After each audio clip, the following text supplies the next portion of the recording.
Good morning student.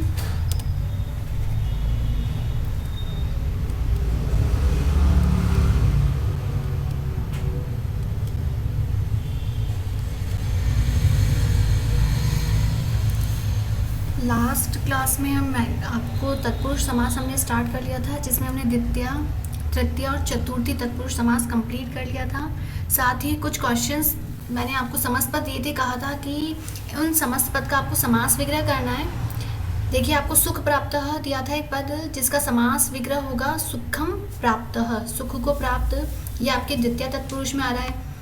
इसी तरह से नेक्स्ट दिया था विद्यालय गतः, जिसका समास विग्रह है विद्यालयम गतः, विद्यालय को गया, ये भी द्वितीय तत्पुरुष समास के अंतर्गत आता है। थर्ड था सीता सदृश, तो सीतया लतया के अकॉर्डिंग चलेंगे, सीता स्त्रीलिंग है तो सीतया सदृश, सीता के समान। नेक्स्ट है गुणहीनः, गुणहीनः का समास विग्रह गुणेन और गुणई। अगर आप एक गुण जैसे गुण से हीन अगर ये ले रहे हो आंसर, तब तो आपको एक वचन में पद लिखना होगा गुण को, और अगर आप इसका समास विग्रह इस तरह से ले रहे हो कि गुणों से हीन, तो आप गुणों को बहुवचन में ले रहे हो, तो आप गुण पद को बहुवचन का रूप बनेगा गुणई हीनः, दोनों ही लिख सकते हो आप, दोनों ही राइट है।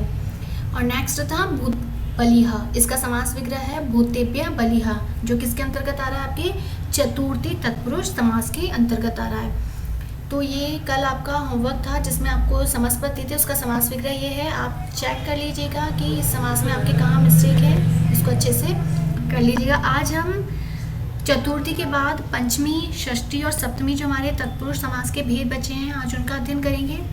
तो देखिए, इसमें पंचमी तत्पुरुष समास में भयम, भीतिः, भी, ये भयम भीति भी इनका अर्थ होता है डराने के अर्थ में, ठीक है।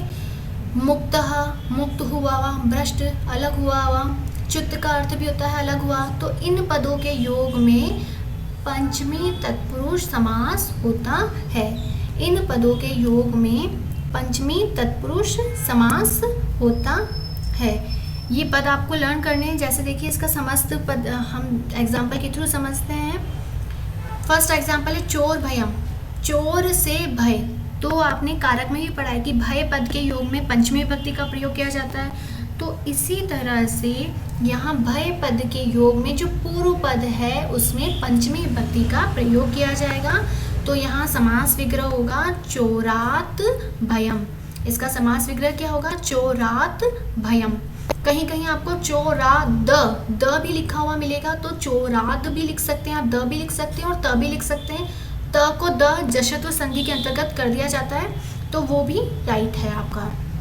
सेकेंड एग्जाम्पल देखिए, इसका पद च्युतः, पद से हटाया हुआ, ठीक है। च्युत का अर्थ होता है हटाया हुआ या अलग किया हुआ, तो कहाँ से, पद से। तो यहाँ पर च्युत पद के योग में पद शब्द में पद पूर्व पद के अंदर कौन सी विभक्ति का प्रयोग होगा, पंचमी विभक्ति का प्रयोग किया जाएगा। तो इसका समास विग्रह होगा पदात च्युतः, पद से हटाया हुआ। नेक्स्ट एग्जांपल देखिए, दुष्ट भयम, दुष्ट से भय, दुष्ट से डर। तो यहाँ दुष्ट पद में कौन सी विभक्ति प्रयुक्त होगी, पंचमी विभक्ति प्रयुक्त होगी, और किसके अर्थ में, भय पद के योग में दुष्ट पद के अंदर पंचमी विभक्ति का प्रयोग किया जाएगा। तो यहाँ इसका समास विग्रह होगा दुष्टात भयम, दुष्टात भयम। नेक्स्ट एग्जांपल देखिए, इसी में यहाँ मार्ग भ्रष्टः, मार्ग भ्रष्टः, मार्ग से भ्रष्ट, ठीक है। तो यहाँ मार्ग पद में भ्रष्ट पद के योग में कौन सी विभक्ति प्रयुक्त हो रही है, पूर्व पद में पंचमी विभक्ति प्रयुक्त हो रही है। तो यहाँ पंचमी का क्या रूप बनेगा, मार्गात भयम, ठीक है। ये आपके पंचमी तत्पुरुष था। अब षष्ठी तत्पुरुष समास देखिए, षष्ठी तत्पुरुष समास में इसमें प्रथम पद में षष्ठी विभक्ति, षष्ठी विभक्ति का एवं द्वितीय पद प्रथमा विभक्ति का होता है, ठीक है। जो आपके षष्ठी तत्पुरुष समास है, उसमें जो आपका द्वितीय पद से मीन है, जो आपका उत्तर पद है, उसमें तो कौन सी होगी, प्रथमा विभक्ति। और पूर्व पद का जब आप समास विग्रह करोगे, तो पूर्व पद में षष्ठी विभक्ति का प्रयोग होगा। और जब भी समास विग्रह करोगे, तो उसमें का के की हिंदी जो षष्ठी विभक्ति का कारक चिन्ह है कि का के की या रा रे री पद आता है, उसी तरह से तो देखिए यहाँ पर राजपुरुषः, राजपुरुषः राजा का पुरुष। तो यहाँ राजा का अर्थ आ रहा है, तो का के की और रा रे री, का के की किसका कारक चिन्ह है? षष्ठी विभक्ति का कारक चिन्ह है। तो इसीलिए यहाँ राजपद का षष्ठी विभक्ति का आपको पद लिखना है। राजन पद का षष्ठी विभक्ति एक वचन में रूप बनता है राज्यः पुरुषः, राज्यः पुरुषः राजा का पुरुष। इसी तरह से देखिए देव पूजकः, देवों का पूजक, ठीक है, पूजक का अर्थ है पूजा करने वाला, तो देवों का पूजा करने वाला। तो यहाँ पर कौन सी और ये षष्ठी विभक्ति का अर्थ आ रहा है, तो यहाँ पर आपका समास विग्रह होगा देवानां पूजकः। नेक्स्ट देखिए विद्यालयः, विद्या का आलय, विद्या का घर। तो यहाँ पर विद्या पद में आपके षष्ठी विभक्ति प्रयुक्त होगी, तो विद्यायाः आलयः, विद्या का घर। तो यहाँ विद्या किसके अंतर्गत चला है? आपके लता के अकॉर्डिंग रूप चल रहा है विद्या पद का।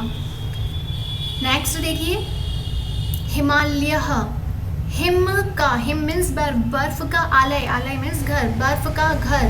तो यहाँ बर्फ का, हिमस्य इसमें षष्ठी विभक्ति आ रही है, तो हिमस्य आलयः, हिम का घर, ये षष्ठी एक वचन के अंदर बना है इसका रूप। नेक्स्ट देखिए सप्तमी तत्पुरुष समास। सप्तमी तत्पुरुष समास में कुशलः, चतुरः, दक्ष, पटुः, शुष्कः, चपलः, शौंडः, शौंडः आदि शब्दों के योग में सप्तमी तत्पुरुष समास होता है। तो ये जो पद है, इन पदों के योग में जो कौन सी विभक्ति प्रयुक्त होती है? सप्तमी विभक्ति का प्रयोग होता है। देखिए इसके कुछ एग्जाम्पल, जैसे अक्ष शोंडः, शोंड का अर्थ होता है चतुर और अक्ष का अर्थ होता है जुआ, जुए में चतुर, जुए में चतुर। तो यहाँ अक्ष पद में कौन सी आनी चाहिए? सप्तमी विभक्ति का प्रयोग होना चाहिए शौंड पद के योग में। तो यहाँ इसका समास विग्रह होगा अक्षेषु शौंडः, जुए में चतुर। नेक्स्ट देखिए कर्म कुशलः, कर्म में, कार्य में कुशल, निपुण। तो यहाँ कर्म शब्द में आपके सप्तमी विभक्ति का प्रयोग होगा, तो रूप बनेगा कर्मणि कुशलः, कर्म में कुशल। नेक्स्ट देखिए आतप शुष्कः, शुष्क का अर्थ होता है सूखा, शुष्क का अर्थ होता है सूखा हुआ। तो गर्मी में सूखा हुआ, आतप का अर्थ है गर्मी, गर्मी में सूखा हुआ। तो यहाँ आतप पद में आपके सप्तमी विभक्ति का रूप बनेगा आतपे शुष्कः। इसी तरह से नेक्स्ट एग्जांपल देखिए इसका वाक पटुः, वाक का अर्थ होता है बोलना और पटु मतलब चतुर, बोलने में चतुर। तो पटु पद के योग में वाक पद में सप्तमी विभक्ति का प्रयोग किया जाएगा। तो इसका समास विग्रह होगा वाची पटुः, बोलने में चतुर। ये तो हमारे तत्पुरुष समास था, उसके सप्तमी विभक्ति तक है, सप्तमी तत्पुरुष समास। लेकिन इसी के साथ साथ एक और आपके समास का भेद है, तत्पुरुष समास का भेद आता है नियत तत्पुरुष समास। नियत तत्पुरुष समास का इसकी डेफिनेशन देखिए आप इसमें कि निषेधात्मक, निषेधात्मक का मीन होता है नेगेटिव, निषेधात्मक अर्थ का ज्ञान कराने के लिए नियत तत्पुरुष समास का प्रयोग होता है। जो आपके नेगेटिव अर्थ होता है, नकारात्मक अर्थ होते हैं, उनको बताने के लिए नियत तत्पुरुष समास होता है। और इसमें समस्त पद में मूल शब्द के प्रारंभ में अ वर्ण जोड़ दिया जाता है। जो आपका नियत तत्पुरुष समास है, इसमें यही चीज़ है कि जब भी आपके नियत तत्पुरुष समास आएगा, उसका जो समस्त पद बनेगा समास विग्रह के बाद, तो उस समस्त पद में जो मूल पद है, उस मूल शब्द में अ पद जोड़ दिया जाएगा। कैसे जोड़ दिया जाएगा हम एग्जाम्पल के थ्रू समझते हैं। देखिए फर्स्ट एग्जाम्पल है असुरः। अब यहाँ मूल पद है सुरः, तो सुर पद के आगे अ वर्ण जोड़ दिया है, सुर पद के आगे अ वर्ण जोड़ दिया है, तो ये समस्त पद के अंदर हुआ। तो यहाँ पर देखिए इसका समास विग्रह क्या होगा, जब हम समास करेंगे असुर पद का, तो हमें अ का अर्थ नेगेटिव अर्थ में लेना, इसलिए हम समास विग्रह करते टाइम इसके आगे न पद लिखेंगे, अ के स्थान पर न पद का अर्थ करेंगे इसका। देखिए असुरः पद का समास विग्रह होगा न सुरः, जो सुर न हो। नेक्स्ट देखिए अनुचितम, अनुचितम मीन्स जो उचित ना हो, जो सही ना हो, तो इसका समास विग्रह होगा न उचितम। मूल पद के आगे न शब्द को जोड़ना है समास विग्रह करते टाइम, और जब मूल शब्द बनाओगे उसमें आपको मूल शब्द के आगे अ जोड़ना है। लेकिन यहाँ देखिए मैंने अ के स्थान पर अन पद जोड़ा है, तो यहाँ अन पद कब जुड़ेगा, जो आपका देखिए इसको मैं समास विग्रह के थ्रू बताती हूँ। जब भी आपका जो मूल शब्द है अगर वह मूल शब्द स्वर से प्रारंभ होगा तब तो हम समस्त पद में अन पद को जोड़ेंगे। जब भी, दोबारा रिपीट कर रही हूँ, जब भी हमारा जो मूल शब्द है, मूल शब्द स्वर से प्रारंभ हो रहा है तो हम समस्त पद बनाते टाइम उसके आगे अन पद जोड़ेंगे। और अगर हमारा मूल शब्द व्यंजन से प्रारंभ हो रहा है तो हम उसके आगे अ पद को जोड़ेंगे। ये किस में जोड़ना है, अ पद और अन पद?